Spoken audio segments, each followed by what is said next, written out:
Gwamnati diwal Bauchi lesar dungal sanata Bala Muhammad Abdulkadir Kauran Bauchi bono wowa waɗi jonde ɓiɓɓe majalisa in mako wato State Executive Council meeting ɗum waɗata ko nde asawere ɓawo ɓe timmini jonde den commissionajo shakal kubaruji e diwal Bauchi Alhaji Usman Shehu Usman yiidi e tefoɓe kubaruji ɓaade gwamnati diwal Bauchi ɗon to ɓe yi sababu jonde seɗɗa nder gwamnati diwal Bauchi jaɓi ɗum waɗa goɗɗe kuuɗe kastaɗe gappanuki diwal Bauchi yeeso kuuɗe ɗen bo kanƴe wonta woɗɗinki suudu nyawnaki mawdu do Bauchi wato Bauchi State Specialist to woɗɗinama ɗum sekka ɗum ɗesnaydu mangu sai bo woɗɗinki ɓaade majalisa didaɗe diwal Bauchi en tare goɗɗe kuuɗe kastaɗe e diwal Bauchi nder commissioner en boluɓe wakkati jonde den woodi commissionajo durgol jamu Dr Sani Dambam en tare commissionajo ɓaade e bangeje Alhaji Dallami Ahmad Kawule ko moye yecci dow ko yi'i yeeso gwamnajo diwal Bauchi to ɓawo ɗum timmini jonde den commissioner shakal kabaruji e diwal Bauchi Alhaji Usman Shehu Usman mo wi sababu jonde den nder ɗengal Hausare abin da aka tattauna a yau shine wanda ya saura na karshe majalisar dokokin jiha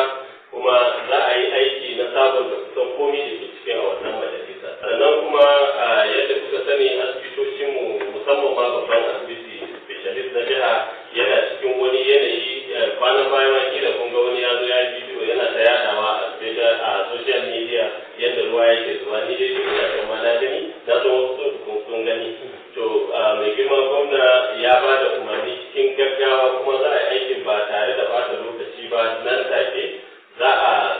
sabunta wannan asibiti ya dawo kuma matsayin da ake bukata domin dadada wa ma'aikatan kansu gujewa barin asibitoci yadda ake ganin da dama likitoci suna gudu wasu sun ba wai don rashin albashi ba ne amma wurin aiki mahallin ma kansa ba su da shi yana sa su gwamnati su tafi wani wuri ko kuma kana da kwarewar amma ba ka da na'urar da za ka yi aiki da ita a asibiti to dukkan na'ura da ake bukata ta wajen abin da ya shafi kiwon lafiya